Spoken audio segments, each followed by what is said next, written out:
नमस्कार दोस्तों, आप सबका एक बार फिर स्वागत करते हैं। दोस्तों, आज के टॉपिक में हम बात करेंगे ट्रिपल आर एल एफ के बारे में। काफ़ी इंपॉर्टेंट टॉपिक है। यहाँ से आपको हर एग्ज़ाम्स में जो भी लाइब्रेरी के कंडक्ट करवाए जाते हैं, तो वहाँ इन एग्ज़ाम्स में आपको एक या दो क्वेश्चन यहाँ से डायरेक्ट आपको देखने को मिलेंगे। तो हम बात करते हैं ट्रिपल आर एल एफ की, जो कि जिसका फुल फॉर्म राजा राम मोहन राय लाइब्रेरी फाउंडेशन इसका पूरा नाम है। राजा राम मोहन राय लाइब्रेरी फाउंडेशन इसका पूरा नाम है। ये जो संस्था है वो यहाँ पे भारत के ministry of art and culture के द्वारा इसको ऑर्गेनाइज की जाती है, यानी कि इसके द्वारा संचालित की जाती है। भारत के जो संस्कृति विभाग है उसके द्वारा। सबसे पहले इसकी स्थापना की बात करें, जिसमें 22 मई 1972 में इसकी स्थापना की गई थी भारत में। ध्यान रहे 1972 में इसकी स्थापना हुई थी। और इसका जो हेडक्वार्टर है वो साल्ट सिटी, जो कि कलकत्ता में स्थित है। कलकत्ता में इसका हेडक्वार्टर है। अगर हम बात करें श्री रंगनाथन के जन्म दिवस की, जो कि यहाँ पे 1772 में रंगनाथन की मृत्यु हुई थी, यानी कि यहाँ पे निधन हुआ था।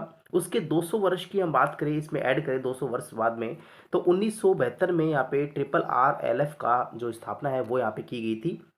इसमें दो प्रकार की वित्तीय सहायता जो है वो सार्वजनिक पुस्तकालय को प्रदान की जाती है। बेसिकली इसका मुख्य जो उद्देश्य है वो सार्वजनिक संस्थान या फिर सार्वजनिक पुस्तकालय जो भी हैं उनको यहाँ पे वित्त में सहायता देना है। वो जो वित्त है, वो जो फाइनेंस है, वो दो प्रकार से इस संस्था के द्वारा दी जाते हैं। पहला वित्तीय सहायता जो है वो यहाँ पे मिलान योजना के रूप में दी जाती है। और दूसरी वित्तीय सहायता जो है वो गैर मिलान योजना के रूप में दी जाती है। अगर बात करें मिलान योजना को लेके, तो इसमें जो राज्य, जिस राज्य में पुस्तकालय यहाँ पे स्थित है, यानी पुस्तकालय यहाँ पे जहाँ पे है, उसको ट्रिपल आरएफ के द्वारा विकसित राज्यों के रूप में 50% जो फाइनेंस है, 50% जो वित्त है, बजट जो है, वो यहाँ पे ट्रिपल आर एल एफ के द्वारा दिया जाता है। और 50% जो है वो स्टेट के द्वारा यहाँ पे दिया जाता है उस पुस्तकालय को। और विकासशील देशों की बात करें, जिसमें 60 और 40 का रेशियो रहता है। और इसी प्रकार से नॉर्थ एंड ईस्टर्न की राज्य की बात करें, तो वहाँ पे 90 और 10 का रेशियो यहाँ पे मिलान जो जो इनका मिलान योजना के तहत यहाँ पे इनको वित्तीय सहायता दी जाती है, वो यहाँ पे रेशियो रहता है। उसके बाद गैर मिलान योजना की बात करें, गैर मिलान योजना में सिंपल सा आप देख सकते हो कि ट्रिपल आरएलएफ के द्वारा पूरी तरह सहायता दी जाती है। लेकिन कई बार क्या होते हैं, वहाँ पे एनजीओ जो होते हैं, यानी कि जो जो नॉन गवर्नमेंटल ऑर्गेनाइजेशन जो है, जो यहाँ पे वित्तीय सहायता प्रोवाइड करती है, और जो ट्रिपल आरएफ के द्वारा वित्तीय सहायता प्रदान की जाती है, तो वो यहाँ पे गैर मिलान योजना में शामिल हो जाएंगी।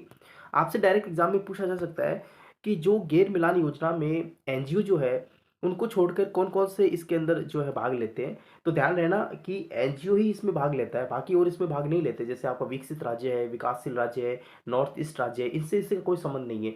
सिंपल जो एनजीओ यहाँ पे कंट्रीब्यूट करते हैं, और जो ट्रिपल आरएलएफ की जो कंट्रीब्यूट करते हैं, वही वित्तीय सहायता उससे संबंधित राज्य को यहाँ पे दी जाती है।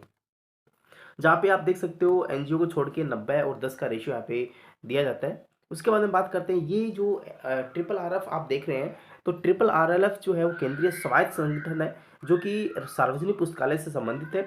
ट्रिपल आरएलएफ जो है पश्चिमी बंगाल की सोसाइटी पंजीकरण अधिनियम 1961 के तहत इसको पंजीकृत यहाँ पे किया गया था। इसके 5 क्षेत्रीय कार्यालय हैं, जो कि काफ़ी इंपॉर्टेंट, आपसे एग्जाम में पूछा जा सकता है। मैं आपको शॉर्ट एंड स्वीट में बता देता हूँ। ये नॉर्थ है, ये साउथ है, ये आपका वेस्ट है, और ये आपका ईस्ट है। देखिए, नॉर्थ की बात करें तो आप नॉर्थ में देख पा रहे हैं, तो यहाँ पे नई दिल्ली आता है, ये न्यू दिल्ली में पड़ता है।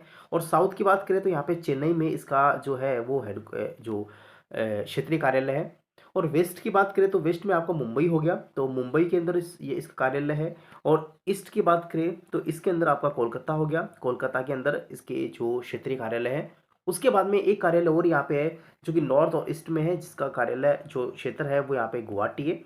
तो ये आपके पास में 5 क्षेत्रीय कार्यालय मैंने बता दी। उत्तर में आपका नॉर्थ जो न्यू दिल्ली है, और साउथ में आपका चेन्नई है, वेस्ट में आपका मुंबई है, और ईस्ट में आपका कोलकाता है, और नॉर्थ ईस्ट में आपका गुवाहाटी है। तो ये आपके 5 क्षेत्रीय कार्यालय यहाँ पे ट्रिपल आरएलएफ के द्वारा संचालित है। उसके बाद में इसमें कार्यकारिणी समिति की बात करें, जिसमें टोटल 22 सदस्य यहाँ पे इसमें भाग लेते हैं ट्रिपल आर एल एफ के अंदर, यानी कि राजा राम मोहन राय लाइब्रेरी फाउंडेशन के अंदर 22 सदस्यों की कमेटी होती है।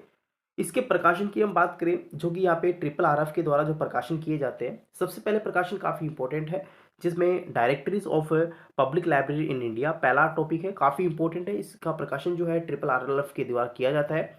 उसके बाद टैगोर बिब्लियोग्राफी भी आपने सुना होगा काफ़ी एग्जाम्स में, तो ये भी इसके द्वारा ही पब्लिश की जाती है। ट्रिपल आरएलएफ जो है वो न्यूज़लेटर भी यहाँ पे क्वार्टरली इसके द्वारा पब्लिश किया जाता है। ग्रंथाना काफ़ी इंपॉर्टेंट है, ये आप एग्जाम में पढ़ के जाइएगा। ग्रंथाना जो पब्लिश किया जाता है वो भी यहाँ पे ट्रिपल आरएलएफ के द्वारा किया जाता है।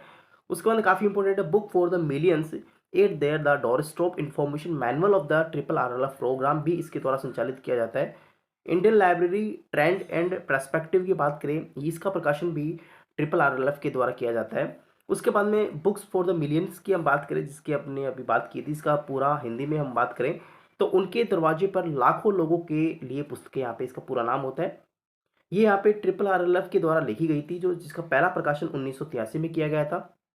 उसी प्रकार से ट्रिपल आरएलएफ के द्वारा जो वेब ग्रंथ है वो भी यहाँ पे 42 भाषाओं में लिखा गया था, जो कि पुस्तकों की सूची 9000 के रूप में इसकी संचालित है। ट्रिपल आरएलएफ जो है वो सार्वजनिक पुस्तकालय से संबंधित है, और इसका जो स्थापित है वो यहाँ पे चिल्ड्रन कॉर्नर जो है, इसका संबंध यहाँ पे ट्रिपल आरएलएफ के से है। आपसे पूछा जा सकता है कि चिल्ड्रन कॉर्नर जो है वो कौन सी संस्था से संबंधित है, तो ट्रिपल आरएलएफ से संबंधित यहाँ पे चिल्ड्रन कॉर्नर है। और उसके बाद में बात करते हैं पहले डायरेक्टर को लेके, तो ट्रिपल आरएलएफ के जो पहले डायरेक्टर जो रहे हैं वो यहाँ पे बीपी बरुआ रहे हैं। उसके बाद में प्रेजेंट चेयरमैन की हम बात करें, जिनका नाम श्री ब्रिज किशोर शर्मा, इनका प्रेजेंट जो हाल ही में चेयरमैन है उनका नाम है। Granthana Indian journal of library studies जो 1990 में पब्लिश की गई थी, द्विवार्षिक यहाँ पे पब्लिश की जाती है। इसका प्रकाशन भी ट्रिपल आरएलएफ के द्वारा ही किया जाता है। सार्वजनिक पुस्तकालयों के लिए कौशल विकास कार्यक्रम का संचालन भी यहाँ पे ट्रिपल आरएलएफ के द्वारा ही यहाँ पे शुरू किया गया था। भारतीय प्रकाशकों के जो भी यहाँ पे प्रकाशन किए जाते हैं उनका पंजीकरण भी इसी संस्था के द्वारा यहाँ पे किया जाता है, यानी यही संस्था जो है उसके जिम्मेदार है। उसके बाद में कुछ प्रोग्राम्स को लेके हम बात करते हैं, जो प्रोग्राम यहाँ पे ट्रिपल आरएलएफ के द्वारा यहाँ पे संचालित है, कि यानी जो ट्रिपल आरएलएफ के द्वारा कौन कौन से और प्रोग्राम चलाए जा रहे हैं उसकी अपन बात कर लेते हैं। सबसे पहला प्रोग्राम जो ट्रिपल आरएलएफ के द्वारा संचालित है वो CIP है। इसका पूरा नाम कैटलॉगिंग इन पब्लिकेशन होता है, जो कि भारत में एक प्रोजेक्ट के रूप में कार्य कर रहा है। ये जो CIF आप देख पा रहे हैं, ये एजेंसी है। एजेंसी में कैटलॉगिंग के रूप में सेवाएं प्रदान करने का कार्य करता है, और इसमें भारत में कहीं भी भारतीय मूल के इच्छुक जो पार्टी हैं वो इसमें आवेदन कर सकते हैं, इसके लिए कोई पाबंदी नहीं है। और इसमें जो CIP प्रविष्टियां हैं वो राष्ट्रीय CIP डेटाबेस से जोड़ा जाएगा, जो कि उपयोगकर्ता, प्रकाशक, पुस्तकालय अध्यक्ष, साथ ही भारतीय प्रकाशकों के रुचि रखने वाले व्यक्ति ऑनलाइन के माध्यम से इसमें जो है वो उस कार्यक्रम में भाग ले सकते हैं। यहाँ पे विश्व में प्रथम CIP हम बात करें तो पहली CIP जो है, जो लाइब्रेरी ऑफ कांग्रेस के द्वारा आरंभ की गई थी। हालांकि फिर तो यहाँ पे इसको ब्रिटिश लाइब्रेरी के द्वारा भी अपना लिया गया था, लेकिन सबसे पहले CIP जो है वो यहाँ पे विश्व में लाइब्रेरी ऑफ कांग्रेस के द्वारा संचालित की गई थी। उसके बाद दूसरे प्रोग्राम की हम बात करें, जो कि मॉडल पब्लिक लाइब्रेरीज एक्ट के बारे में, काफ़ी इंपॉर्टेंट है, ये भी एग्जाम्स में कई बार आ ही जाता है।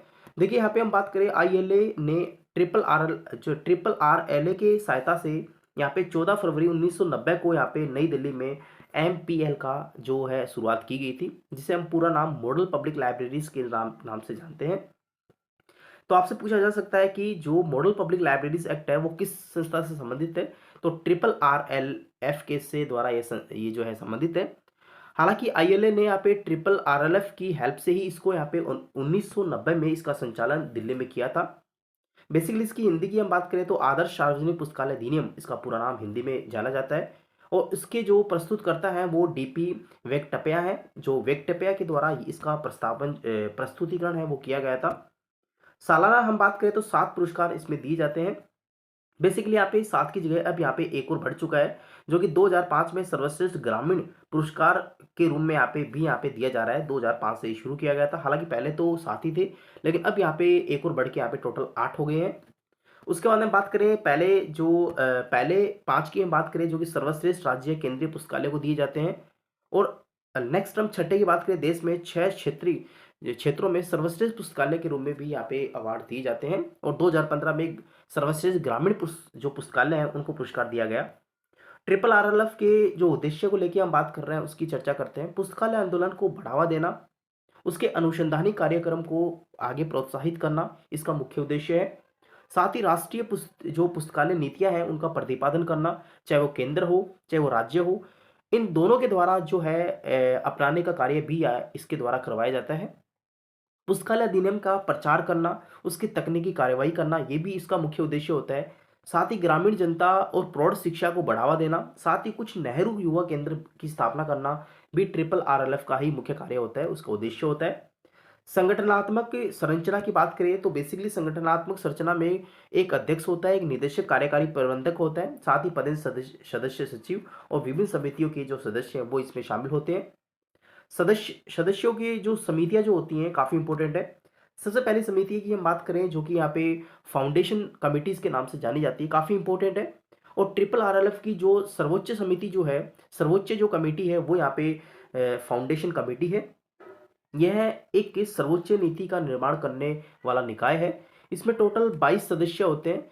22 सदस्यों में जिसके पास में विख्यात तो शिक्षाविद होते हैं, प्रशासक होते हैं, पुस्तकालय अध्यक्ष होते हैं, गवर्नमेंट ऑफ इंडिया के द्वारा इसको नॉमिनेट किया जाता है। टोटल इसमें 22 सदस्य होते हैं और सर्वोच्च निर्णय लेने का अधिकार जो है वो यहाँ पे ट्रिपल आरएलएफ में फाउंडेशन कमिटीज के पास में रहता है। राज्य पुस्तकालय की हम बात करें जो कि राज्य स्तर पे होता है। प्रशासनिक समिति की बात करें तो इसमें टोटल 11 सदस्य होते हैं और प्रशासनिक बिंदु को देखते हुए, वित्तीय मामलों को देखते हुए जो है मुख्य कार्य जो है प्रशासनिक समिति के द्वारा किया जाता है। बुक सिलेक्शन कमिटीज की बात करें टोटल इसमें 16 सदस्य होते हैं और जो भी बुक्स लिखी जाती हैं उनके नमूने का चयन करना इसका मुख्य कार्य होता है। ग्रांट कमिटीज की बात करें जिसमें 8 सदस्य होते हैं और अनुदान को स्वीकृत करना राज्य या केंद्र में इसका मुख्य कार्य होता है। रिसर्च कमिटीज की बात करें 7 सदस्य होते हैं और अनुसंधान गतिविधियों के मुद्दे के ऊपर फाउंडेशंस के ऊपर सलाह देना इसका मुख्य कार्य होता है। उसके बाद में नेक्स्ट प्रोग्राम की हम बात करें जो कि यहाँ पे ट्रिपल आरएलएफ के द्वारा ही ये भी संचालित किया जाता है।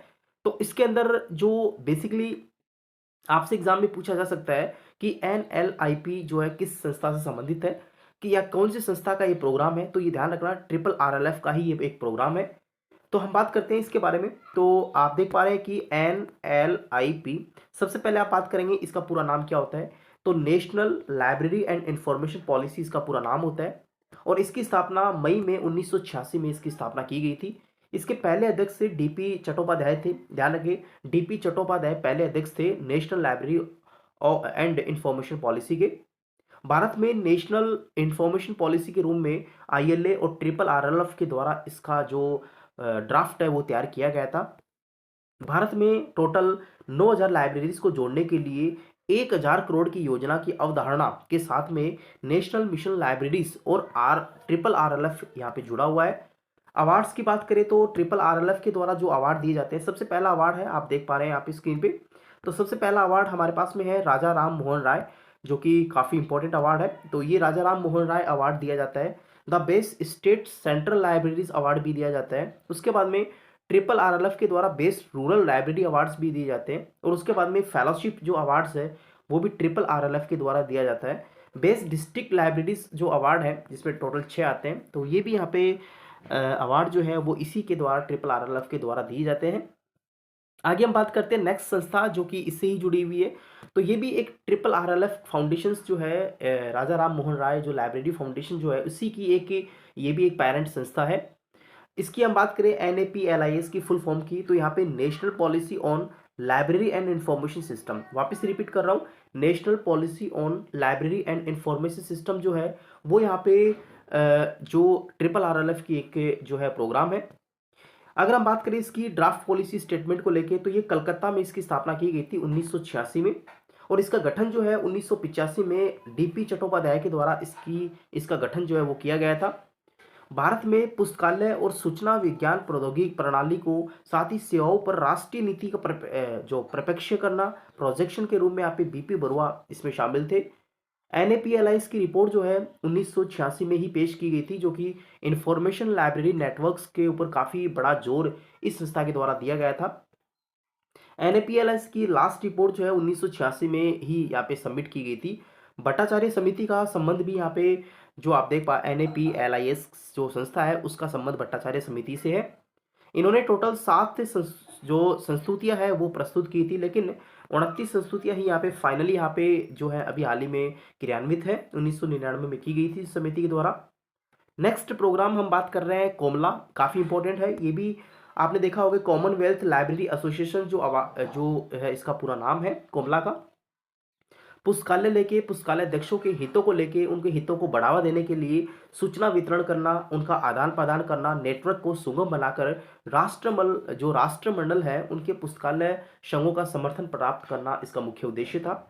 यानी जो भी यहाँ पे पुस्तकालय है, पुस्तकालय अध्यक्ष हैं, उनके हितों को बढ़ावा देना, साथ ही सूचना का वितरण करना, उनका आदान-प्रदान करना, उनके बीच में एक नेटवर्क का सुगम स्थापित करना ही इसका मुख्य उद्देश्य था।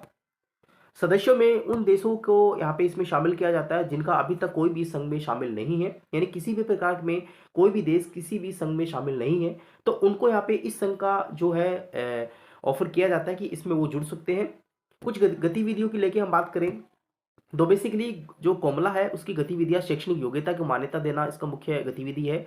व्यवसायिक विकास को बढ़ाना, सूचना साक्षरता को बढ़ाना, ग्रामीण पुस्तकालय सेवाओं में सुधार करना, दूरस्थ शिक्षार्थियों जो हैं उनके लिए पुस्तकालय सेवाओं का विकास करना, डिजिटल संसाधनों का भी यहाँ पे वृद्धि करना, सेमिनार, कार्यशाला प्रबंधन इत्यादि प्रकार के सेमिनार्स का आयोजन करना। साथ ही कोमला बुलेटिन भी प्रकाशित इसी के द्वारा किया जाता है, ध्यान रखना ये। उसके बाद में स्टैब्लिश की हम बात करें, इसका स्थापना जो है नवंबर 1972 में इसकी स्थापना यहाँ पे कोमला के रूप में की गई थी। इसकी स्थापना लागोस जो कि नाइजीरिया में पड़ता है उसके अंदर की गई थी, लेकिन इसका हेडक्वार्टर जो है किंगस्टन जमैका में है। काफ़ी इंपॉर्टेंट है, जो कोमला है उसका जो हेडक्वार्टर है वो किंगस्टन जमैका में है। पहले प्रेसिडेंट की हम बात करें जो कि अध्यक्ष थे पहले, वो यहाँ पे केसी हैरिसन जो है वो इसके पहले अध्यक्ष थे। यह लाइब्रेरी मूल्य को बढ़ावा देना, सूचना वितरण करना, साथ ही विनिमय प्रकार के नेटवर्क का स्थापित करना इसका मुख्य उद्देश्य है। 2002 में लाइब्रेरियन व्यक्तिगत सदस्य बनने के पात्र भी इसमें हो गए थे कि व्यक्तिगत इसमें आप पात्र बन सकते हैं। 1949 में भारत कॉमनवेल्थ का सदस्य भी बन गया था। तो इस प्रकार से हमारे पास में दोस्तों एक बड़ा टॉपिक आपने क्लियर कर लिया जो कि ट्रिपल RLF के नाम से जानते हैं, और साथ ही उसके अंदर जो संचालित संस्थाएं हैं उनकी भी अपन ने बात इस वीडियोज में की। आशा करता हूं आपको ये वीडियो काफी अच्छा लगा होगा। यार चैनल को सब्सक्राइब और बेल आइकन को दबाना बिल्कुल ना भूले। नेक्स्ट टॉपिक में हम बात करेंगे उसकी और भी जो बची हुई संस्था है उनको लेके। थैंक यू, धन्यवाद।